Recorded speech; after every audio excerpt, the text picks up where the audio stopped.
Hello, you guys. Welcome back to my channel. And if you guys are new here, welcome. And today we're going to rank the fashion runways of RuPaul's Drag Race Season 15, episode number 4. The category was Beautiful Nightmares.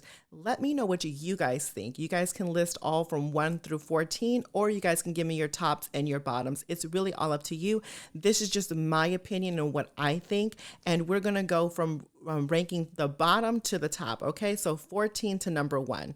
So number 14 is Marsha. I'm going to place her at the bottom because I just felt like everything that she had on, we can go get this at any Macy's, Bloomingdale's, Nordstrom's, TJ Maxx, Ross, Rainbow, Zara's, we can literally get this off the rack anywhere. And it was really no, drag race aesthetic to this. I mean, besides maybe the fingertips, but that's about it. And I can see, okay, the dentist can be a scary place, but it wasn't not enough drag for me, in my opinion. But yeah, she's definitely at the bottom of the list. And number 13 is Miss Sugar. Her makeup, stunning. She's always going to look gorgeous. But if your prop is outdoing you for the category Beautiful Nightmare, it's an issue. I felt like the baby doll prop that she brought was actually bringing it harder than she was, in my opinion. And it just screamed to me like one of those those Halloween sexy outfits that you can go get from any like lingerie shop or whatever. It was like basically like Leg Avenue, and there's other different brands that you could just take it out of the pack and just wear it, right? And just get, I don't know, it just wasn't, I just needed more from her. I just felt like she didn't really take this where she could really, really go with it, And number 12 is Selena S. Titties. I love the concept that she was going with this, very like Hannibal Lecter, making your own outfit out of other people's skins, Beautiful Nightmare. I mean, I felt like the concept and written down on paper, it sounds nice, but the execution of this, in my opinion, wasn't as elevated as I needed it to be.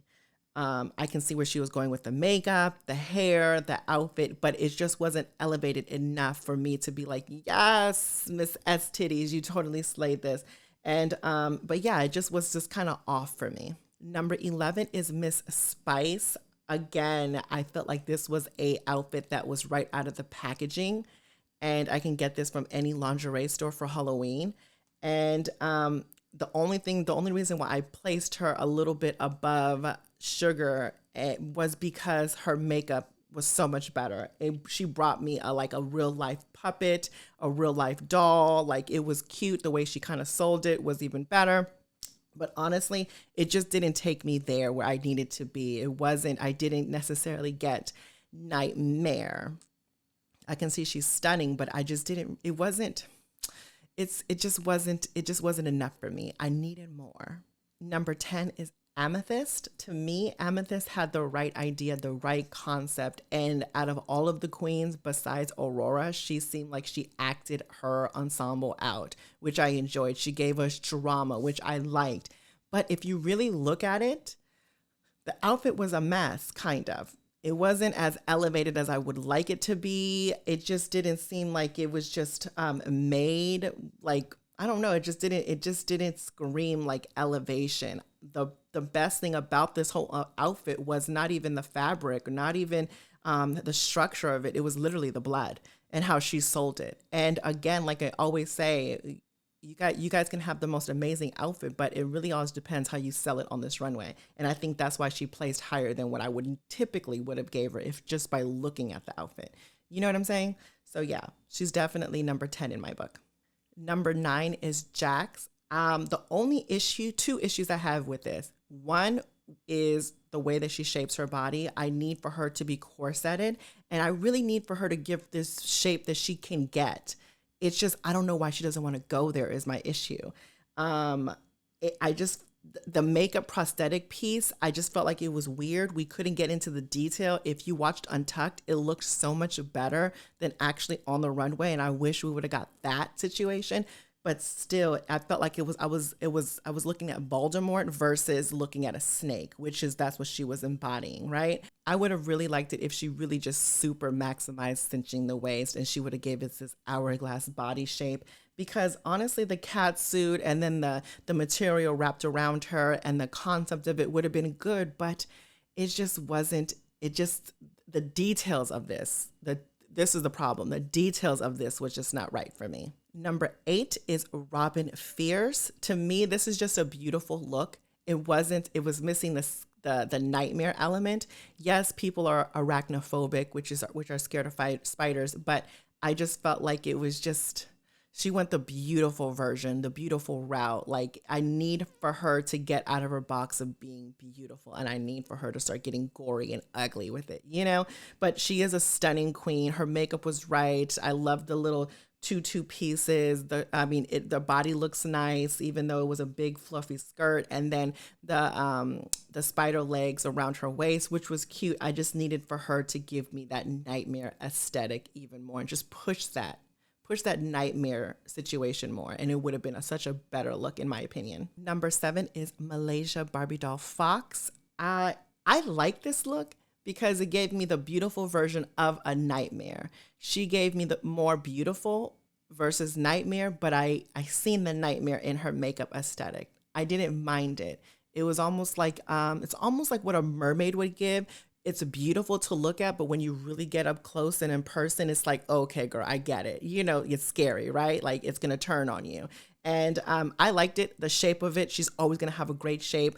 The concept of it was cute. I did like the feather pieces that made it more elevated and drag-ish. And but yeah, I do want her to get out of this aesthetic and this staple that she brings, which are gowns, which I love. By all means, I love this. This is only 4 episodes in Malaysia. I can deal with all this. But if you're going to go further, I need to see more patterns. I need to see more diversity with your outfit choices, in my opinion. Number 6 is Luxe Noir London. I love this beautiful nightmare piece that she brought. The concept was genius. It was a bride thrown over the bridge into a river with a cinder block dragging her down to the depths of the ocean, depths of the river. So she passed away and dies. And how she came about, you know, the makeup was on, the ink in the mouth was on, the way she made it gory but beautiful at the same time was great. My issue was the top piece was totally different from her legs, which I wish she would have just brought it all the way down.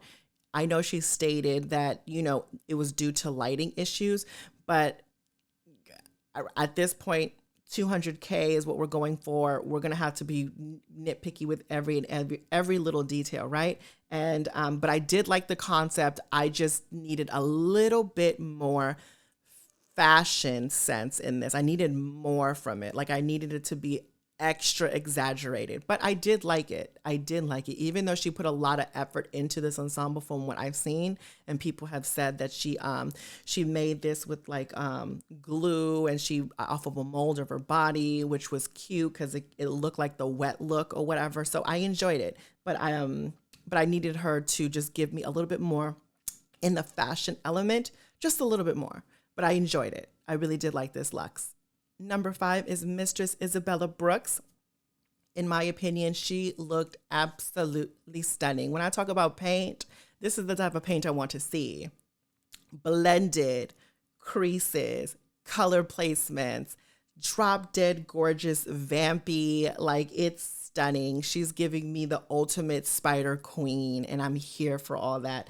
A lot of spiders on this runway, by the way, which is kind of interesting. But the only issue I had with this look was the white pieces and the cage around her waist. The cage I could have kept, but I just felt like I lost a lot of the wow factor with the white fabric. I know it was supposed to be like spider web themed or whatever, but I needed it to look better than that. I felt like it was kind of like, it didn't really capture the essence of a spider web necessarily. I just needed it to be better detailed, in my opinion. But overall, I love this look. The spider earrings, the choker, the cage around her waist, the cat suit, perfect. Great color choice for the cat suit as well, because she could have went with a black theme, but she didn't. She went with like a maroon dark red, which was great, which matched her makeup. So she looked stunning, in my opinion. Number 4 is Anitra. I love this Miss Anitra. Your body looks amazing. Proportions are right. Structure of this dress is perfect. Your hair choice to this is great. I love the red on you. Your makeup, oh, another queen that I love their makeup skills, and she's actually switching it up every single time that I see her on this runway, which I like and I appreciate. It gives me a different wide range of versatility of showing what you can bring on this Drag Race show, which I love.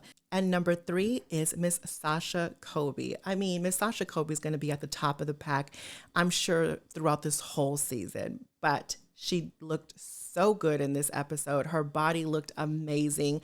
The nude illusion looks right on her. She did it right, by the way. And yeah, the pattern of this on this nude illusion was great. The makeup, that's the issue I kind of had with the makeup. I loved the eyes, right? I love the eye pieces. I love the lip piece, but I just felt like she had so much detail up in the eyes and on the bottom area. I felt like we lost her in the middle. Like I felt like there was nothing in the middle. And if it was nothing in the middle, use a prosthetic to blank all of it out like it's just skin. I don't need to see the nostrils. I don't need to see anything, right? So in my opinion, I just felt like we just lost a lot of detail there. But everything else, she looks great. She brought it on this runway and she sold it from the details and everything of this, which was great, Miss Sasha, which I expect nothing less from you. And number 2 is Miss Lucy Laduca.